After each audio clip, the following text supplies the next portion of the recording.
कलियुग की करतूत की ये कहानी सुनो। निषद देश में वीरसेन के पुत्र राजा नल बड़े गुणवान, सुंदर, सत्यवादी और ब्राह्मण भक्त थे। विदर्भराज कुमारी दमयंती राजा नल की चर्चा सुन सुनकर उनको अपना पति बनाना चाहती थी। दमयंती के पिता महाराज भीष्म ने स्वयंवर का आयोजन करके दमयंती का विवाह करने का निश्चय किया। देश देश के राजा तथा देवता आदि भी वहां पधारे।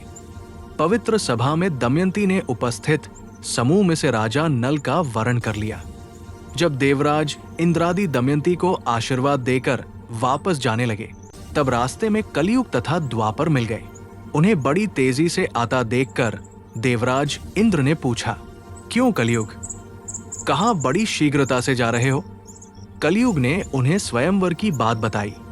इंद्र ने हंसकर बताया कि विवाह तो हो चुका, हम देवता लौटते जा रहे हैं।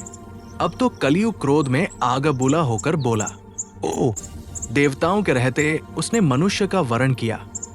ये देवताओं का घोर अपमान है। उसे मैं ऐसा दंड दूंगा जिससे वो राजा नल के साथ सुखपूर्वक न रह सके। देवताओं ने कलियुग को बहुत समझाया, पर वो शांत न हुआ। राजा नल की बुद्धि, धैर्य, ज्ञान, तपस्या, पवित्रता, दम और शम आदि लोकपालों के समान थे। उन पर कलियुग का कोई वश ही नहीं चलता था। संयोगवश 12 वर्ष के बाद एक दिन राजा नल संध्या के समय लघु शंका करके बिना पैर धोए ही आसन लगाकर संध्या वंदन करने बैठ गए। ये अपवित्र अवस्था देखकर कलियुग उनके शरीर में प्रवेश कर गया। फिर क्या था, कलियुग ने पहले तो राजा नल के जुए में पराजित करवाया, दमयंती के साथ एक वस्त्र पहनाकर जंगल में भिजवाया। फिर वही भी द्वापर की सहायता से राजा नल का वस्त्र भी लेकर चला गया। राजा नल इस दुख को सह न सके। जंगल में सोती हुई दमयंती की आधी साड़ी फाड़कर अपना तन ढनकर अकेले भाग चले। राजा नल ने भागते समय दावानल से करकोटक नामक एक सर्प को बचा लिया। उसने राजा नल को इस कारण उनका रूप बदल दिया और उसके विष से राजा नल के शरीर में स्थित कलियुग को कष्ट होने लगा। वेश बदलकर राजा नल अयोध्या के राजा ऋतुपर्ण के यहाँ अपना नाम बाहुक बताकर रहने लगे। इधर दमयंती की जब नींद टूटी, तब वो पति वियोग में पागल होकर किसी प्रकार जाकर चेदिनरेश राजा सुबाहु के यहाँ रहने लगी। परिचय होने पर ज्ञात हुआ कि राजमाता दमयंती की मौसी थी। उन्होंने सादर दमयंती को उसके पिता के घर भिजवा दिया। माता पिता की आज्ञा से दमयंती ने बहुत से ब्राह्मणों को राजा नल की खोज करने के लिए नियुक्त किया।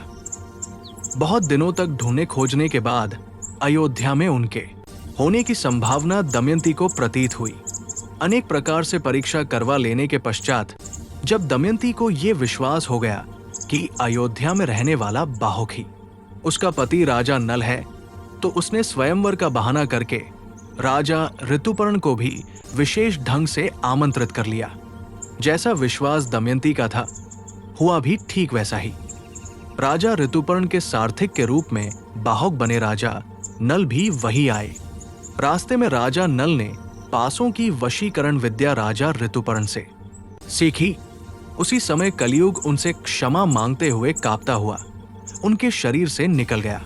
रात्रि में माता की सहायता से दमयंती ने बाहुक बने राजा नल को अपने महल में बुलवाया। दमयंती को देखते ही राजा नल थोड़े बहुत वार्तालाप के बाद उसके गले मिलकर रोने लगे। कलियुग का दोष बताकर उन्होंने दमयंती को संतोष दिलाया। साथ ही साथ अपने भाई पुष्कर को जुए में पराजित कर अपना खोया हुआ राज्य पुनः प्राप्त किया। तत्पश्चात वे दमयंती के साथ सानंद रहकर राज्य करने लगे।